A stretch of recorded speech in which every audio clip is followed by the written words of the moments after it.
Hi friends, நான் சகி. இது வன்காதல் செய்வேன் கண்மணியே. அத்தியாயம் 38. வலிமையான என் இதயம் உன் கண்ணீரில் கரைந்து போகிறது. அதன் உள்ளே நுழைந்து பார்க்கும் உன் கூறிய விழிகளின் கூர்மையில் சிதைந்து போகிறது. துரோகமா? ஆரணி கூறிய வார்த்தையில் அவன் நெஞ்சை கூராய் வெட்டியது போல வலித்தது. ஆரணி, நான் கெட்டவனாக இருந்திருக்கலாம், ஆனால் கட்டண பொண்டாட்டிக்கு துரோகம் பண்ணுறவன் இல்லை. உன்னை மனசில் நினச்ச நாளில் இருந்து இன்ன வரைக்கும் நீ மட்டும் தாண்டி இங்கே இருக்க என்றான் நெஞ்சை தொட்டு காட்டி. அவள் பேசாமல் முகத்தை வேறுபுறம் திருப்பிக் கொள்ளவும் அவனுக்கு கோபம் வந்தது. இது நாள் வரை அவளை அன்றி யாரையும் நினைவில் கூட அவன் வரவிட்டதில்லை. அப்படிப்பட்டவனை துரோகம் செய்தாய், அதுவும் நம்பிக்கை துரோகம் செய்ததாக கூறினால் எப்படி? கோபம் கொண்டான். வேகமாக அவளது கையை பற்றி திருப்பியவன், என்னடி துரோகம் பண்ணேன்னு சொல்லிட்டு இருக்க? என்ன, உன்னை விட்டு இன்னொருத்தி கூட சுத்தினேனா? இல்லை உன்னை ஏமாற்றி குழந்தையை கொடுத்துட்டு கல்யாணம் பண்ணாமல் போயிட்டேனா? சொல்லுடி, என்ன பண்ண என்றான். ஆமாம், என்னை கல்யாணம் பண்ணதே துரோகத்தோட அடிப்படையில் தானே. பிள்ளையை கொடுத்துட்டு கல்யாணம் பண்ணாமல் போயிருந்தா கூட போகிறான் விடுன்னு மனசை தேத்திட்டு இருந்திருப்பேன். ஆனால் கல்யாணத்துக்கு அடிப்படையான நம்பிக்கையை நீங்கள் உடைச்சிட்டீங்க. இல்லைன்னு சொல்ல முடியுமா உங்களால்? எனக்கு எப்போவுமே தெரியாதுன்னு தானே தைரியமாக இருந்தீங்க. சொல்லுங்கள் இன்பா, ஏன் இப்படி பண்ணீங்க? மனுஷ வாழ்க்கையோட அடிப்படையே அன்பும் நம்பிக்கையும் தானே. அந்த நம்பிக்கையை என் மேலே வைக்கலைன்னு தானே என்னை வளர்த்த சித்திக்கிட்ட கூட பேசாமல் இருந்தேன். அந்த நம்பிக்கையை நீங்கள் என் மேலே வச்சுருக்கீங்கன்னு தானே ஒரு நிமிஷம் கூட யோசிக்காமல் என்னை கல்யாணம் பண்ணிக்கிறாங்களான்னு கேட்டேன்.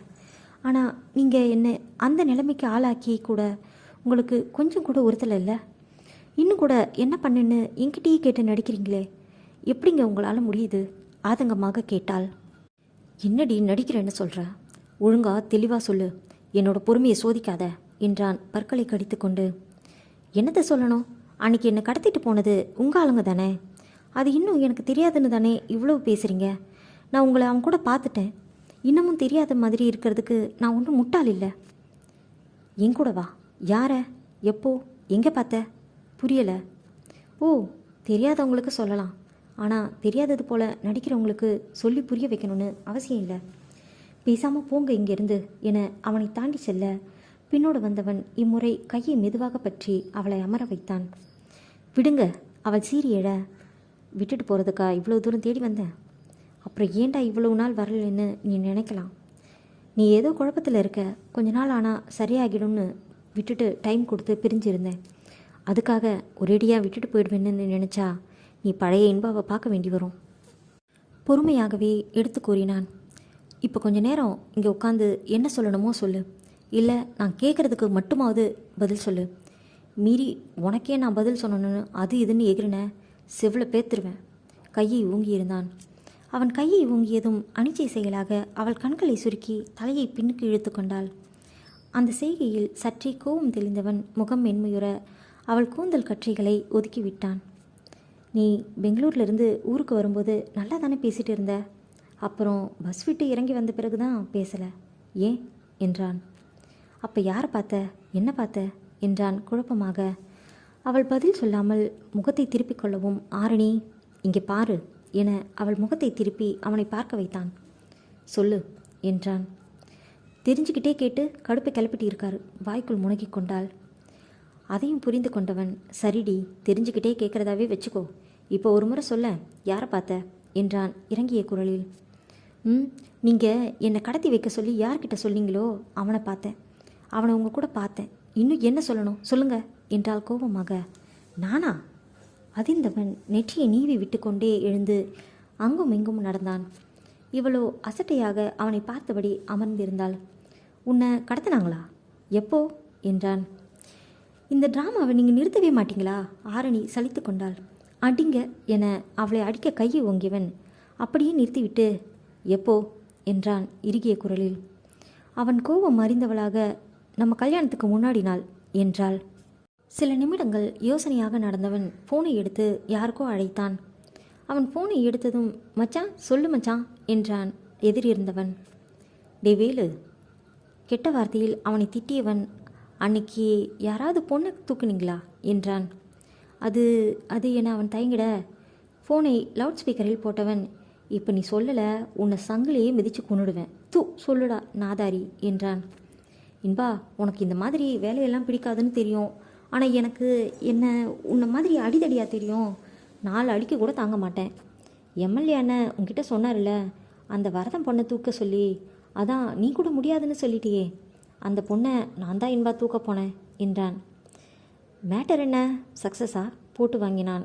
ம் எனக்கு எனக்கு தான் இந்த வேலையெல்லாம் ஒழுங்காக பண்ண தெரியாதே. அந்த பொண்ணுன்னு நினச்சி வேறு பொண்ணு தூக்கி எல்லாம் சர்க்கஸ் தான் ஆச்சு என்றான் கடுப்பாக. ஓ, அந்த பொண்ணு யார் தெரியுமா? யாருன்னு தெரியாது இன்பா, ஆனால் நல்ல பொண்ணு. இது வரைக்கும் எந்த கேஸும் கொடுக்கல, பிரச்சனையும் பண்ணலை. அது வரைக்கும் தப்பிச்சேன் என்றான் வேலு. ஆஹா, ஒரு நிமிஷம் லைனை கட் பண்ணிவிட்டு வீடியோ கால் பண்ணு என்றவன் கட் பண்ண அடுத்த நிமிடமே வீடியோ கால் செய்தான் வேலு.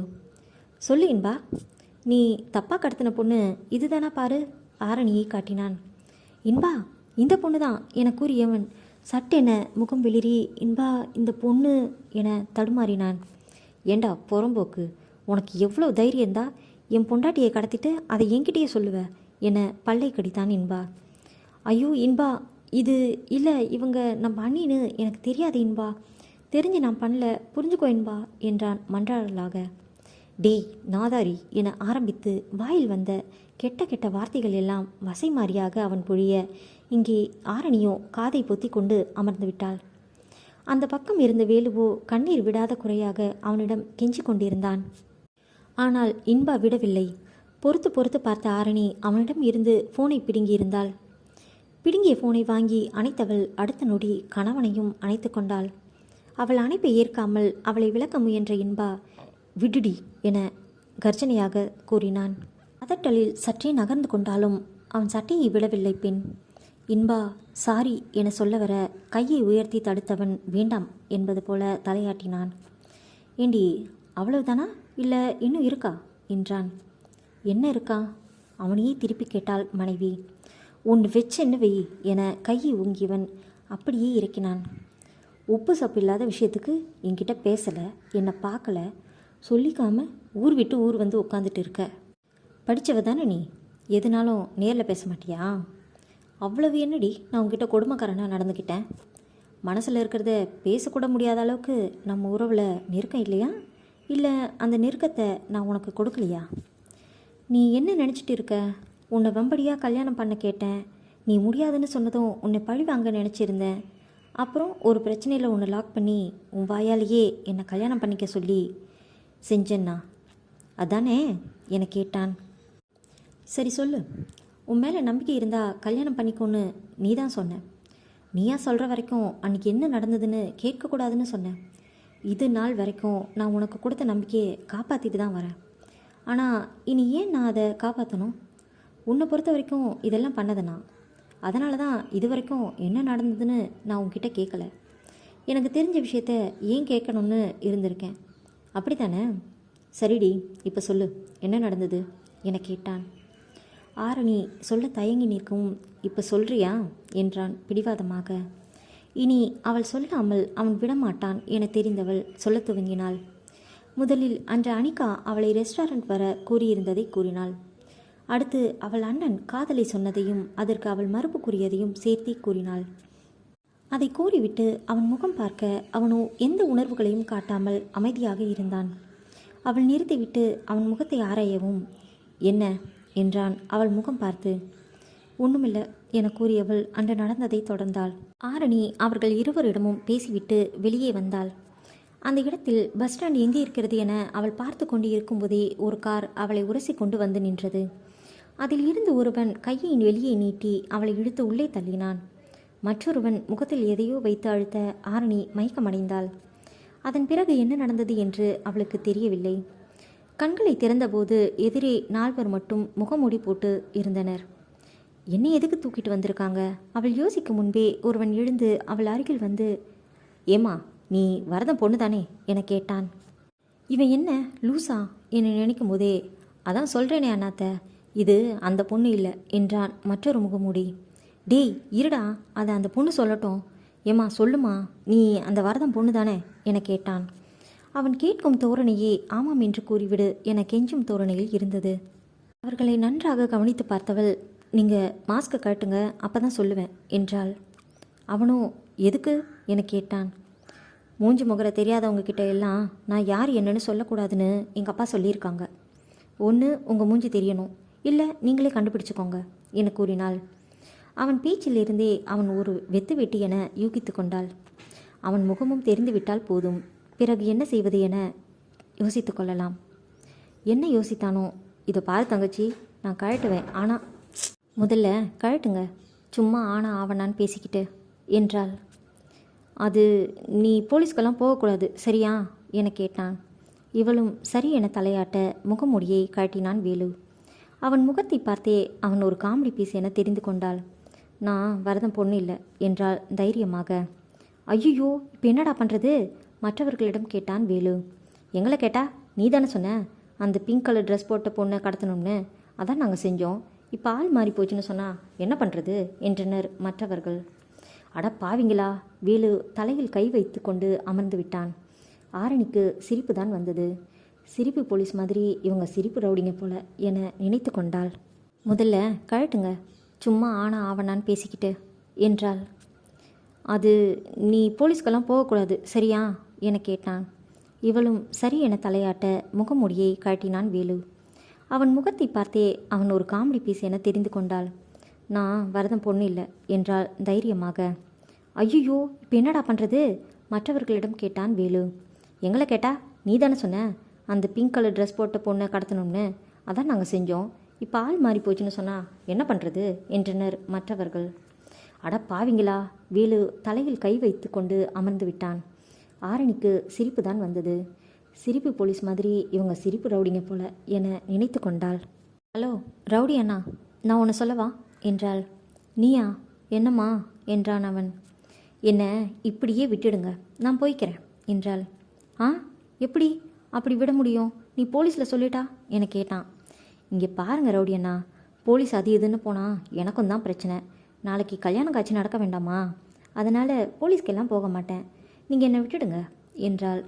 அதுவும் சரிதான்டா, இந்த பொண்ணை வச்சு நாம் என்ன செய்ய என அவன் கூட்டாளி ஒருவன் சொல்ல, இங்கே பாரு தங்கச்சி, தெரியாமல் தான் உன்னை தூக்கிட்டு வந்துட்டோம், அதுக்கு சாரி. இப்போ போயிட்டு அப்புறம் பிரச்சனை எதுவும் பண்ணக்கூடாது சரியா கேட்டுக்கொண்டே அவளை அவிழ்த்து விட்டான். ஆமாம், நேரமாயிடுச்சே, தனியாக போயிடுவியா அக்கறையாக கேட்க வேறு செய்தான். ஒரு கேப் மட்டும் அரேஞ்ச் பண்ணி கொடுங்க, நான் போய்க்கிறேன் என கூற அவர்களும் அதுபோலவே செய்தனர். அவள் சொன்னது மொத்தத்தையும் கேட்ட இன்பனுக்கு சிரிப்பு வராத குறைதான். இவனுங்களுக்கு எதுக்கு இந்த வேலை என்று. ஆனால் மறுநிமிடமே வேறு யாராவது ஆரணியை கடத்தியிருந்தால் அவள் நிலை என்னவாகி இருக்கும் என்று தோன்ற உடல் எல்லாம் நடுங்கி போனது. வேகமாக அவளை இழுத்து அணைத்து கொண்டவன், ஏண்டி என்கிட்ட சொல்லலை என்றான் கோபமாக. அதான் எனக்கே தெரிஞ்சுதே அவங்க வெத்து வேட்டுன்னு, அப்புறம் ஏன் சொல்லி பிரச்சனையை பெருசாக்கணும், அதுவும் விஷயம் தெரிஞ்சால் நீங்கள் வேற சும்மா இருப்பீங்களா, அதான் சொல்லலை என்றால் அவன் தோளில் முகம் புதைத்து கொண்டு. அப்புறம் ஏண்டி என்ன தப்பாக நினச்சேன், அந்த ஆளை உங்கள் கூட பார்த்துட்டு நான் உங்களை கல்யாணம் பண்ணிக்க மாட்டேன்னு சொன்னதுக்காக நீங்கள் தான் பிளான் பண்ணி என்னை அப்படி ட்ராப் பண்ணி வேறு வழி இல்லாமல் நானே உங்களை கல்யாணம் பண்ணிக்கிறேன்னு சொல்லுவேன்னு அவள் இழுக்க அழுத்தமாக அவள் கன்னத்தை கடித்திருந்தான் இன்பா. 39. உன் இதழுக்குள் தேன் வைத்த இறைவனை கண்டால் அவனுக்கு 1000 அபிஷேகங்கள் செய்திடுவேன் மலர்த்தேன் கொண்டு. ஆ என அலறியிருந்தாள் ஆரணி. கண்ணித்தை தேய்த்தபடியே அவனை முறைத்து பார்த்தாள். என்னடி முறைக்கிற, வர்ற கோத்துக்கு உன்னை கண்ணமாக அரையணும்னு தான் தோணுது, ஆனால் என்ன பண்ணுறது முடியலையே. ஆமாம், நீ என்ன நினச்சிட்டு இருக்க, எனக்கு உன்னை பிடிக்காதுண்ணா. உன்னை ரொம்ப பிடிக்கும்டி, சின்ன வயசில் உன்னை சீண்டி சண்டை வளர்ப்பேன், நீ சும்மா சண்டை கோழி மாதிரி செலுத்துட்டு இருப்பியா, அதை பார்க்க எனக்கு ரொம்ப பிடிக்கும், அதுக்காக அப்படியே பழகிட்டேன். ஆமாம், உனக்கு ஏன் என்னை பிடிக்கலை என கேட்டான். ஏன் பிடிக்காது, பிடிக்குமே. அவனுக்கு முத்தமிட்டாள். இப்போ இல்லடி, முதல்ல. எப்போ பாரு என்னை கண்டாலே முறைச்சிட்டு நிற்பியே, அதை கேட்குறேன்.